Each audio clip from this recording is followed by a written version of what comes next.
आगे बढ़ते हैं। आगे बढ़ने के बाद अप्लाइंग फॉर मैं दोनों पेपर के लिए अप्लाई कर रहा हूँ, क्योंकि मेरे पास डीएलएड भी है और ग्रेजुएशन है और साथ ही साथ मास्टर्स भी है और बीएड वगैरह सब भी है मेरे पास। तो ठीक है, इसलिए मैं दोनों पेपर के लिए अप्लाई कर रहा हूँ।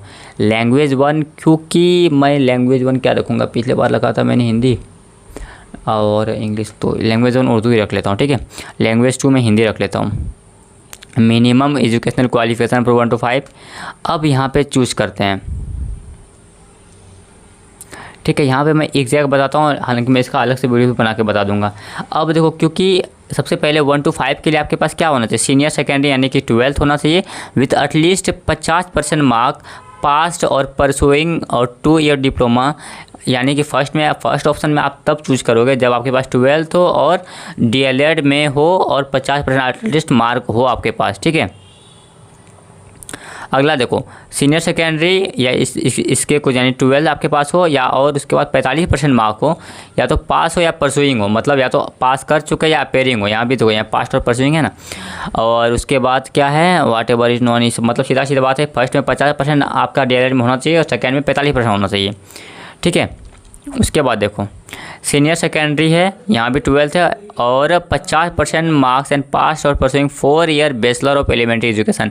कोई अगर बीएलएड कर रहा है तो वो बीएलएड वाला यहाँ पे उसका ऑप्शन नंबर 3 चूज़ करेगा। ठीक है, उसके बाद देखो, सीनियर सेकेंडरी यानी कि 12th और at least 50% marks and pass pursuing 2 year diploma in education. ठीक है, ये स्पेशल एजुकेशन वाला, अगर आपने स्पेशल एजुकेशन से डीएलएड कर रखा है या डीएड कर रखा है तो आप 4 नंबर चूज़ करोगे।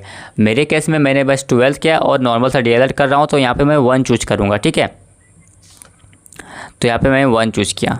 चलिए आगे बढ़ते हैं। उसके बाद minimum education qualification for class 6 to 8।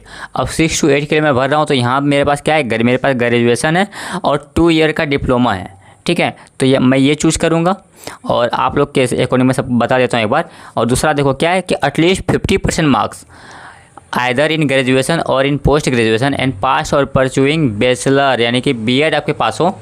ठीक है, बीएड और आपके पास ग्रेजुएशन हो तो आप 2 नंबर चूज़ करोगे। उसके बाद देखो, ग्रेजुएशन हो और आपके पास एटलीस्ट 45% मार्क्स एंड पास और परसुइंग बैचलर डिग्री। ठीक है, अगर आपका बीएड में 45% मार्क्स है तो आप ऑप्शन नंबर 3 चूज़ करोगे। उसके बाद देखो, 4th नंबर में क्या है, सीनियर सेकेंडरी यानी 12th हो आपके पास और एटलीस्ट 50% मार्क हो, या फिर आप बीएलएड करो, यानी 12th और बीएलएड अगर कर रहे हो तो 4 नंबर चूज़ करोगे। साथ ही साथ अगर 12th कर रहे हो और आपके पास क्या है, senior secondary with at least 50% marks and pass और परसुइंग 4 ईयर बीए, 4 ईयर का अगर आप बीए कर रहे हो, बीएससी कर रहे हो, या बीए या बीएससी एड, या फिर बीए एड या बीएससी एड का अगर कर रहे हो तो आप 5 नंबर चूज़ करोगे। उसके बाद आपका है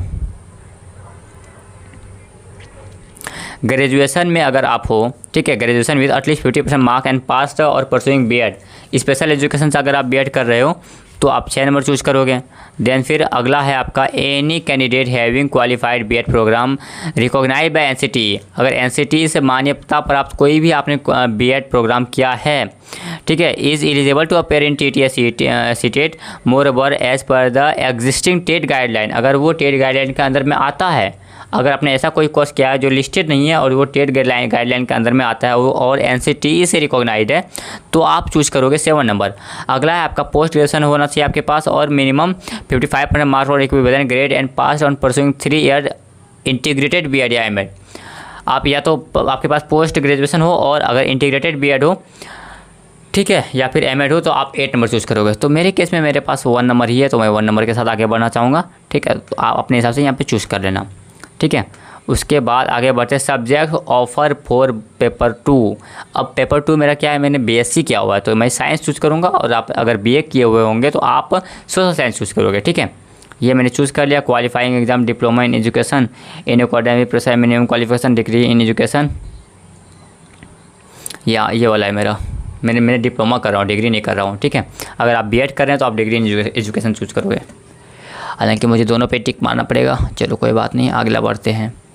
उसके बाद है 7K1F17। तो आपको कैसा लगा, ये वाला समझ में आ गया होगा। ठीक है, चलिए अगला इस पर टिप देखते हैं।